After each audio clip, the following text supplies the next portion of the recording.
MLC ఉప ఎన్నికకు సంబంధించి 3 పార్టీల అభ్యర్థులు కానీ పోటాపోటీ ప్రచారం కొనసాగుతుంది. నల్గొండలో బీజేపీ జాతీయ ఉపాధ్యక్షురాలు డీకే అరుణ వాళ్ళ ప్రచారంలో పాల్గొనడం జరిగింది. అడిగి తెలుసుకున్నాం. మేడం చెప్పండి, మొన్న ఎంపీ ఎన్నికలు చూసాం, మళ్ళీ ఇప్పుడు ఎమ్మెల్సీ ఎన్నికల ప్రచారం కూడా చూస్తున్నాం.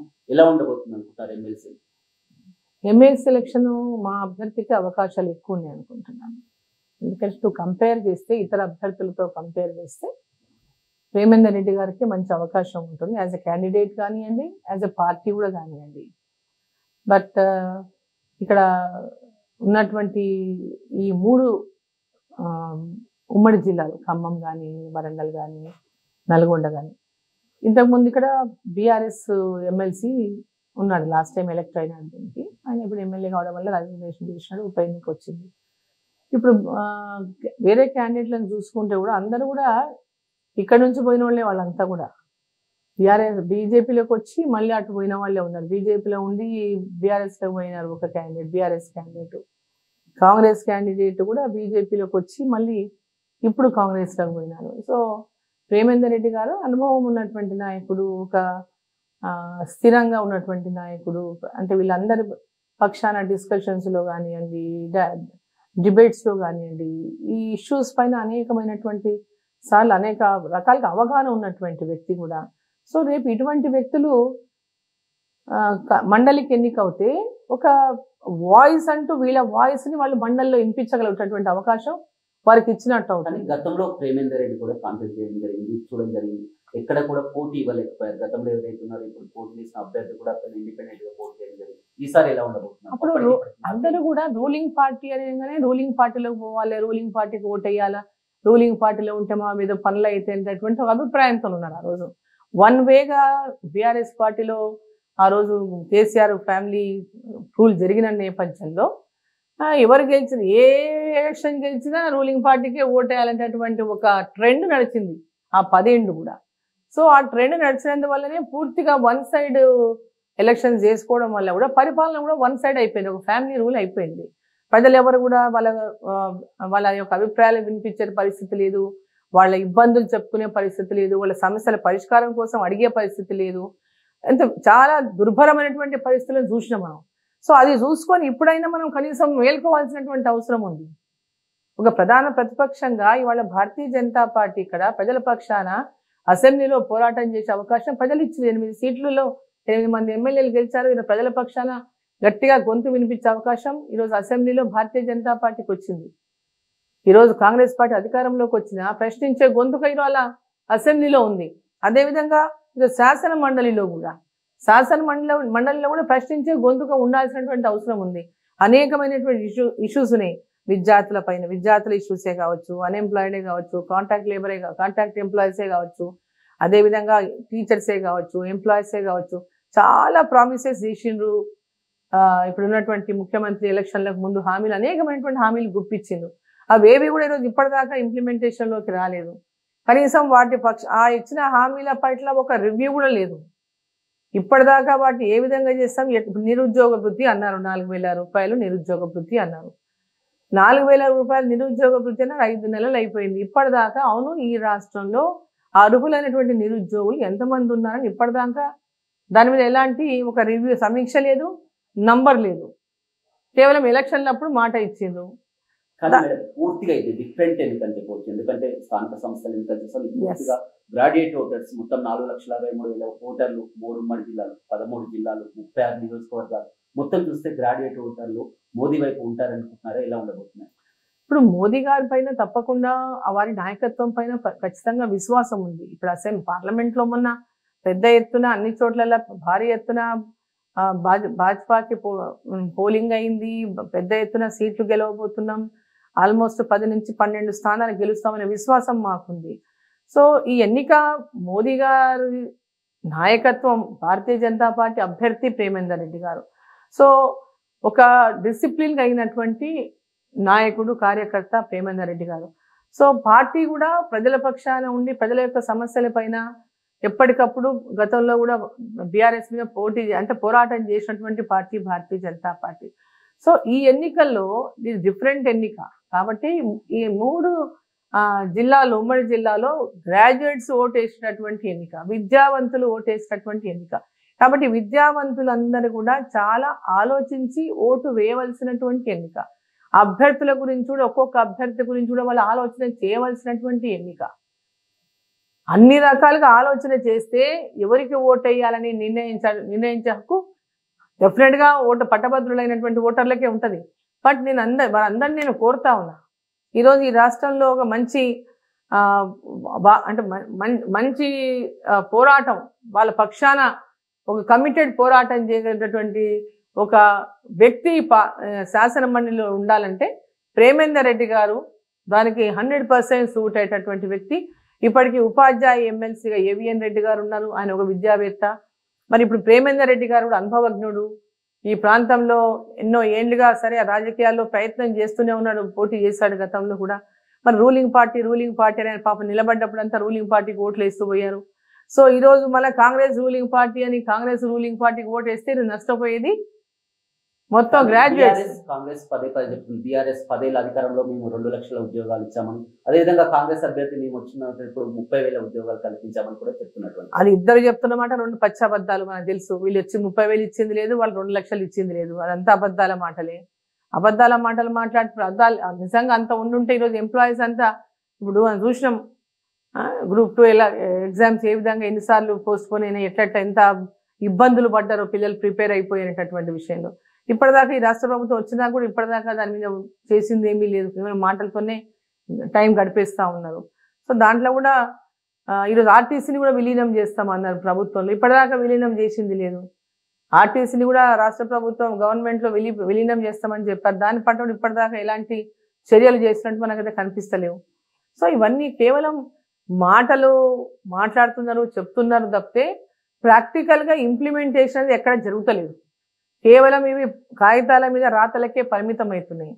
ఎక్కడ కూడా కమిట్మెంట్తో దీన్ని చేస్తుందనేటటువంటిది ఎక్కడ మన కళ్ళకు కనిపిస్తలేదు. ఈరోజు మాట్లాడడం రేపు పెద్ద అక్షరాలతో పేపర్లలో రావడం, ఆ తర్వాత మనం మర్చిపోవడం, ఇదే చూస్తున్నాం తప్ప నిజంగా దాని మీద ఎక్సైజ్ జరుగుతుంది, దాని మీద ఎక్సైజ్ జరిగి ఇదంతా ఇది ఈరోజు రేపో ఎల్లుండి అయిపోతుంది అనేటటువంటిది ఎక్కడ మన కళ్ళకు కనిపిస్తలేదు. సో ఇదంతా కూడా కేవలం కాంగ్రెస్ పార్టీ కూడా మోసం చేసేటటువంటి పరిస్థితి. ఈరోజు ఉన్నటువంటి ఆర్థిక పరిస్థితి చూసుకుంటే వాళ్ళు ఇచ్చిన హామీలు ఏమి నెరవేర్చేటటువంటి పరిస్థితి కనపడతలేదు. ఈరోజు నిరుద్యోగ భృతిగా వచ్చేయండి, 25,000 రూపాయలు విద్యార్థులకు ఇస్తామన్నారు, విద్య భరోసా అన్నారు, ఎడ్యుకేషన్కి భరోసా 25,000 రూపాయలు, 5 లక్షల రూపాయలు విద్యార్థులకి విద్యా భరోసా కింద కల్పిస్తామన్నారు, క్రెడిట్ కార్డు ఇప్పిస్తామన్నారు, ఇప్పటిదాకా లేదు. అదేవిధంగా తెలంగాణ పోరాటంలో చేసినటువంటి ఎవరైతే ఉన్నారో, తెలంగాణ కోసం పోరాడినరో వారికి అంతా కూడా 25,000 రూపాయలు పెన్షన్ ఇస్తామన్నారు, ఇప్పటిదాకా దాని పట్ల కూడా ఎలాంటి ఒక క్లారిటీ లేదు. అవును, ఎంతమంది పోరాటం పాల్గొన్నారు, ఎంతమందికి పెన్షన్ ఇవ్వాలి, ఎంత సంఖ్య ఉంది, దాని పట్ల కూడా ఒక క్లారిటీ లేదు. సో కేవలం ఏదో మాటగా చెప్తూ పోతున్నారు, అదేదో ఏమంటారు ఒక సెంటిమెంట్ని రెచ్చగొట్టేటటువంటి ప్రయత్నం చేస్తూ ఉన్నారు, దానివల్ల లబ్ధి పొందేటటువంటి ప్రయత్నం చేస్తూ ఉన్నారు. కానీ ప్రాక్టికల్గా వాళ్ళు చేస్తున్నటువంటి పని అయితే ఏమీ లేదు. అందుకే నేను గ్రాడ్యుయేట్స్ అందరినీ నేను కోరుతున్నాను, ఇదంతా విద్యావంతులు, అవగాహన ఉన్నటువంటి వ్యక్తులు, అవగాహన ఉన్నటువంటి వాళ్ళందరూ ఈ ప్రాంతంలో పెద్ద ఎత్తున చాలా ఇంటలెక్చువల్స్ అంటే మేధావులు కూడా ఎక్కువ ఉంటారు ఈ ప్రాంతంలో, విద్యావంతులు కూడా ఎక్కువ, మేధావులు ఎక్కువ. కాబట్టి ఆలోచన చేసి ఎవరికి ఇప్పుడు ఓటర్లు ఇప్పుడు ఎవరైతే ఓటు వేయబోతున్నటువంటి వాళ్ళు ఉన్నారో గ్రాడ్యుయేట్స్కి, వాళ్ళకి వాళ్ళ పక్షాన ఉండి పోరాటం చేసినటువంటి వ్యక్తిగా ప్రేమేందర్ రెడ్డి గారిని గుర్తించాలని నేను కోరుతున్నాను. ఇంకా ఎమ్మెల్సీ ఎన్నికలు అక్కడ పక్కన పెడితే ఇప్పుడు ఎంపీ ఎన్నికల గురించి ఇప్పటికే 5 విడతల్లో కూడా పూర్తయినటువంటి ప్రక్రియ, దాదాపు 400 స్థానాల్లో కూడా ఓటింగ్ జరిగింది. ఎలా ఉండబోతుంది? బ్రహ్మాండంగా ఉండబోతుంది, దాంట్లో ఏం అనుమానం లేదు. మోదీ గారు మళ్ళీ ప్రధానమంత్రి అవుతారు. అత్యధికంగా 370కి పైన సీట్లు భారతీయ జనతా పార్టీ గెలుస్తుంది. ఎన్డీఏతో కలిపి 400 సీట్లు పైన ఉంటాయని మేము అందరం భావిస్తా ఉన్నాం. తెలంగాణలో కూడా ఇవాళ కానీ యూపీలో ఒక్క సీటు కూడా రాదని రాహుల్ గాంధీ మాటలు ఇక మనం నమ్మితే ఇక రాజకీయం, రాహుల్ గాంధీ రాజకీయం మనం తెలియంది ఏమున్నది. రాహుల్ గాంధీ కదా రాజకీయం తెలుసా? మీరు అనుకున్న రాహుల్ గాంధీ గారు ఒక్క సీటు కూడా రాదని చెప్తేనే ఆయనకి ఎంత రాజకీయం తెలుసో అక్కడనే అర్థమవుతుంది. ఇప్పుడు వారు లాస్ట్ టైం ఓడిపోయిండు అదే యూపీలా, ఒక సీటు కూడా రాదు అని మాట్లాడితే ఎట్లండి ఆయన? పొలిటికల్ గా తెలంగాణ పొలిటికల్ మెచ్యూరిటీ లేనటువంటి మాటలు అంటారు వాటి. తెలంగాణ విషయానికి వస్తే అందరి దృష్టి కూడా మహబూబ్ నగర్ రిజల్ట్ పై ఎంతో ఉత్కంఠగా చూస్తుంది. ఎందుకంటే సీఎం రేవంత్ రెడ్డి జిల్లా అతను కూడా చాలా పర్యాలు వెళ్ళారు, డీకేఆర్ అక్కడ గట్టి పోటీచ్చినటువంటి ఎలా ఉంటుంది అనుకుంటున్నాను? 100కి 200% గెలుస్తున్నా నేను. మహబూబ్ నగర్ పార్లమెంట్ సీటు 100కి 100% కాదు 200% గెలుస్తున్నాం. వాళ్ళు ఎంత ఎత్తున నా పైన ఎంత పెద్ద ఎత్తున అక్కడనే 10 సార్లు వచ్చిండు ముఖ్యమంత్రి గారు. మొత్తం అక్కడనే ఆల్మోస్ట్ క్యాంప్ వేసినట్లుగానే ఉన్నారు వాళ్ళంతా. సో 7 మంది ఎమ్మెల్యేలు, ఆ 7 మంది ఎమ్మెల్యేలు కూడా చాలా పెద్ద ఎత్తున వాళ్ళు అంటే ఒక టార్గెట్ చేసి ఫైట్ చేసిండు నా పైన. అయినప్పటికీ కూడా పాలమూరు ప్రజలు ఎవరేందో తెలుసు. పాలమూరు ప్రజలకి ఒక పక్క నరేంద్ర మోదీ గారు కేంద్రంలో మళ్ళీ రావాలనే ఆకాంక్ష ప్రజల లోపల ఉంది. నరేంద్ర మోదీ గారు ప్రధానమంత్రి అవుతారు, డీకేఆర్ ఉండమ్మ ఉంటే మాకు పనులు అవుతాయి, ఈ ప్రాంతాల్లో ఆమె ప్రజలకు పని చేస్తున్నటువంటి ప్రతి ఒక్కరితో కనెక్టివిటీ ఉంది. కాబట్టి తప్పకుండా ప్రజలు 100కి 200% ఆదరిస్తారు. పార్లమెంట్ సీట్లు మంచి మెజార్టీతో గెలుస్తారు. ఓవరాల్ గా తెలంగాణలో కూడా చాలా వరకు బీఆర్ఎస్ ఓట్ బ్యాంక్ అంతా కూడా బీజేపీకి షేర్ అయింది. చాలా కొన్ని చోట్ల భువనగిరి అలాంటి ప్రాంతాల్లో కూడా బీఆర్ఎస్ వాళ్ళంతా కూడా బీజేపీకి ఓటు వేయాలని కూడా చెప్పినట్టుంది. అంటే చాలా ప్రాంతాల్లో కింద ప్రజలు ఇప్పుడు నాయకులు చెప్తే కూడా కింద వాళ్ళు వినేంత పరిస్థితి లేదు. మొన్న ఎలక్షన్ ఆల్రెడీ డిసైడ్ అయిపోయారు ఓటర్స్. అసెంబ్లీ ఎన్నికలప్పుడే నెక్స్ట్ ఓటు బీజేపీకి, కమలం గుర్తుకు, మోదీకి అని డిసైడ్ అయిపోయారు అసెంబ్లీ ఎన్నికలప్పుడే. మొన్న కాంగ్రెస్ పార్టీకి వేసిన వాళ్ళు ఎవ్వరు మళ్ళీ ఈసారి కాంగ్రెస్ పార్టీకి అందరూ వేయలేదు. దాంట్లో చాలా ఓటు షిఫ్ట్ అయింది మాకు. సో అదేవిధంగా టీఆర్ఎస్ పార్టీ కూడా, బీఆర్ఎస్ పార్టీ కూడా మొన్న అసెంబ్లీ ఎన్నికలప్పుడు వాళ్ళకి వేసిన ఓట్లు కూడా ఈసారి అది భారతీయ జనతా పార్టీ వైపు షిఫ్ట్ అయినాయి. ఎందుకు షిఫ్ట్ అయినాయి అంటే నరేంద్ర మోదీ గారి నాయకత్వం కోరుకుంటున్నారు.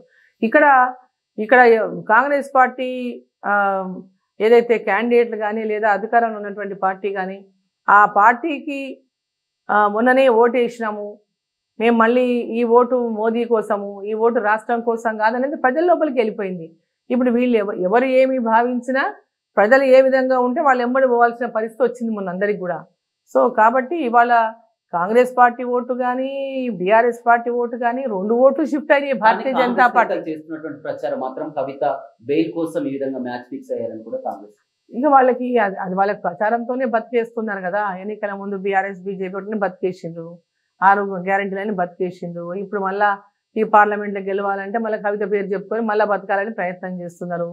సో ఏదో చచ్చిపోయిన పార్టీ అసెంబ్లీలో గెలిచింది అట్లా చెప్పుకొని మళ్ళీ ఇప్పుడు ఏదో ప్రజల విశ్వాసం కోల్పోయింది కాబట్టి ఇంకో రకంగా ఏదైనా ప్రయత్నం చేద్దామని ప్రయత్నం చేసిండ్రు. వీళ్ళు ఏం చెప్పినా ప్రజలు నమ్మే పరిస్థితులు లేరు. ఎలా ఉండబోతుంది మేడం? రిజల్ట్ తర్వాత కూడా చాలా వరకు తెలంగాణలో మార్పులు జరిగిపోతున్నాయని కూడా ప్రతి ఒక్కరు కూడా ఎక్స్పెక్ట్ చేసినటువంటి పరిస్థితి. ఎందుకంటే స్వయంగా ఎమ్మెల్సీ ఎన్నికలప్పుడు చూస్తున్నాం, ఇంతగానం కూడా ఎప్పుడు కూడా బీజేపీ ఫోకస్ పెట్టినటువంటి పరిస్థితి లేదు. మన ఎంపీ రిజల్ట్ లో అక్కడ పోలింగ్స్ అన్ని చూసుకొని ఇప్పుడు పెద్ద ఎత్తున కూడా ఖమ్మం, వరంగల్ లాంటి జిల్లాలు కూడా ఒకప్పుడు కమ్యూనిస్ట్ కోట్ల ఉన్నటువంటి జిల్లాపై కూడా ఎక్కువ ఫోకస్ పెట్టి ఎలా ఉంటుంది? తప్పకుండా భారతీయ జనతా పార్టీ మొన్నటి ఎన్నికలు కూడా దృష్టి పెట్టింది. బట్ కొంత వాళ్ళ దుష్ప్రచారమే కారణం కావచ్చు, కొంత కాంగ్రెస్ పార్టీ ఇచ్చినటువంటి అబద్ధపు హామీలే కారణం కావచ్చు, భారతీయ జనతా పార్టీకి నష్టం జరిగింది. బట్ ఇప్పుడు ప్రజలు ఏమి చెప్పినా నమ్మే పరిస్థితులు లేరు, వేరే వాళ్ళు ఎవరు చెప్పినా. సో భారతీయ జనతా పార్టీ పార్లమెంట్లో అత్యధిక స్థానాలు, డబుల్ డిజిట్ స్థానాలు గెలుస్తుంది. రాబోయేటటువంటి ఫ్యూచర్ కూడా ఇక్కడ తెలంగాణలో మరి అధికారం ఖచ్చితంగా చేజిక్కించుకుంటున్నటువంటి విశ్వాసం కూడా ఉంది. కాంగ్రెస్ పార్టీ కూడా ఇచ్చిన హామీలన్నీ కూడా నెరవేరుస్తున్నామని చెప్తాను. నిన్న క్యాబినెట్ మీటింగ్ లో కూడా వడ్లకు బోనస్ ఇస్తామని కూడా చెప్పినటువంటి పరిస్థితి. ఇప్పుడు వాళ్ళు ఇక్కడే వాళ్ళ మాటలు ఎంత మారుస్తుందని చెప్పడానికి ఇదే నిదర్శనం. వాళ్ళు మొన్న ఎన్నికల ముందు ధాన్యానికి 500 రూపాయల బోనస్ అన్నారు, ఇప్పుడు సన్నాలకు మాత్రమే అంటున్నారు. ఎందుకు సన్నాలకని లిమిట్ చేసిండు? ఇప్పుడు రేపు 2500 పెన్షన్ అంటున్నారు, ఇంకోటి అంటున్నారు. ఇవన్నీ కూడా లిమిట్ చేస్తూ పోతారు. ఇవన్నీ అప్పుడేమో అందరికీ అన్నారు, ఇప్పుడేమో కొందరికి అంటున్నారు. ఇది అందరికి కాదు కొందరికి అంటున్నారు. సో ఈరోజు వాళ్ళు చెప్పినటువంటి మాట వాళ్ళు నిలబెట్టుకోవాలి. ఈరోజు 500 రూపాయల బోనస్ ఏదైతే ఉందో ఏ ధాన్యం ఉంటే మార్కెట్లో ఆ ధాన్యానికి పూర్తిగా అందించాలి. లావు ధాన్యమా సన్నధాన్యమా అనేది సంబంధం లేకుండా ప్రతి రైతు కూడా 500 రూపాయల బోనస్ అందియాలి. వాళ్ళ మాట వాళ్ళు నిలబెట్టుకోవాలి. అంతేగాని ఈరోజు మాట తప్పి చేతగాక చెయ్యలేక మాట తప్పి రైతులకు మోసం చేస్తూ ఉంటే ఎవరు కూడా చూసి హర్షించరు. పార్లమెంట్ ఎన్నికల్లో కూడా అన్ని దేవుళ్ళ మీద కూడా ఓటు వేయడం జరిగింది. ఆగస్టు 15 వరకు రుణమాఫీ చేసి తీరుతామని కూడా ఇప్పుడు వాళ్ళకి దేవుడి మీద నమ్మకం లేదనుకుంటా ఫస్ట్ థింగ్. ఎందుకంటే దేవుడి మీద ఓట్లు అసలు ఎవరం వెయ్యము దేవుని మీద ఒట్టు అనేటటువంటి మాట ఎప్పుడు వేస్తాం అది మరి ఏదో నమ్మించడానికి ఎదుటి వాళ్ళు నమ్మాలంటే దేవుని మీద ఒట్టనే అంటారు అనమాట అది భయంతో వేసింటారు అనేటటువంటి కానీ ఈరోజు వాళ్ళకి దేవుడు అంటేనే నమ్మకం లేదు ఎన్ని దేవుళ్ళ మీద అయినా ఒట్టేస్తారు కాంగ్రెస్ వాళ్ళు అలా దేవుడి మీద నమ్మకమే లేదు కదా రాముడే లేనన్నోడికి దేవుడి మీద నమ్మకం ఎక్కడ ఉంటుంది చెప్పండి సో ఈరోజు వాళ్ళకి దేవుడి మీద నమ్మకం లేదు కాబట్టి ఏ ఏరియా పోతే ఆ దేవుడి మీద ఒట్టేస్తున్నాడు ఇప్పుడు యాదాద్రికి వస్తే యాదాద్రి నరసింహస్వామి మీద ఒట్టు అంటున్నాడు ఇక ఎక్కడ వేములవాడకి వెళ్తే వేములవాడ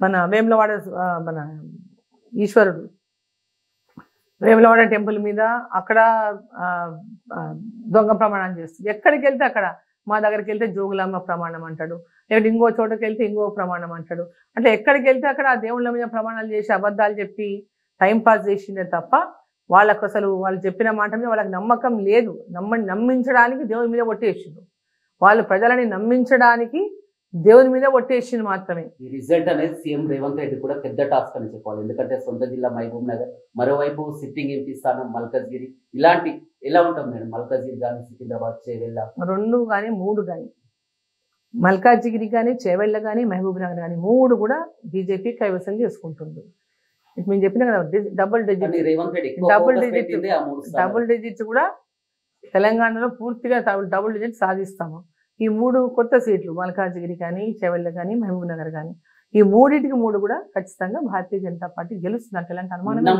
వరకు కూడా మీ నేతలంతా కూడా ఆర్ఆర్ ట్యాక్స్ అని ప్రచారం చేయడం స్వయంగా అమిత్ షా ఇక్కడికి వచ్చి కూడా అదే కామెంట్ చేయడం ఇప్పుడు కొత్తగా మీ ఎల్పీ లీడర్ కూడా చెప్పడం జరిగింది యూ ట్యాక్స్ అని కూడా చెప్పడం జరిగింది ఉత్తమ్ కుమార్ రెడ్డి కూడా ఈ విధంగా ట్యాక్స్ రూపంలో చేస్తున్నాడు యూ ట్యాక్స్ అని కూడా ఎవరెవరు ఏ ట్యాక్సులు వసూలు చేస్తుందని అందరికీ తెలుసు రాష్ట్రంలో తెలియని వాళ్ళు ఎవరు లేరు అప్పుడే పర్సంటేజ్లు స్టార్ట్ అయిపోయినాయి ఊర్లలో పర్సంటేజ్లు స్టార్ట్ అయిపోయినాయి ఉసుక దందలు స్టార్ట్ అయిపోయినాయి మట్టి దందలు స్టార్ట్ అయిపోయినాయి చెరువులో ఉన్నంత మట్టి అంతా కొట్టేపిస్తున్నారు కోట్ల రూపాయలు తీసుకుంటున్నారు డబ్బులు తీసుకుంటున్నారు పర్సంటేజ్ తీసుకొని అడ్డగోలుగా చెరువులలో ఉన్న నల్ల మట్టిని కొట్టిస్తున్నారు ఉష్కాలు కొట్టిస్తున్నారు అడ్డగోలుగా స్టార్ట్ అయిపోయింది కాంట్రాక్టర్లు 10% అడుగుతున్నారు ఎమ్మెల్యేలు సో ఇవన్నీ కూడా కింద నుంచి స్టార్ట్ అయిపోయింది కింద నుంచి పై దాకా ఇది అదే వ్యవహారం నడుస్తుంది సో ఇవన్నీ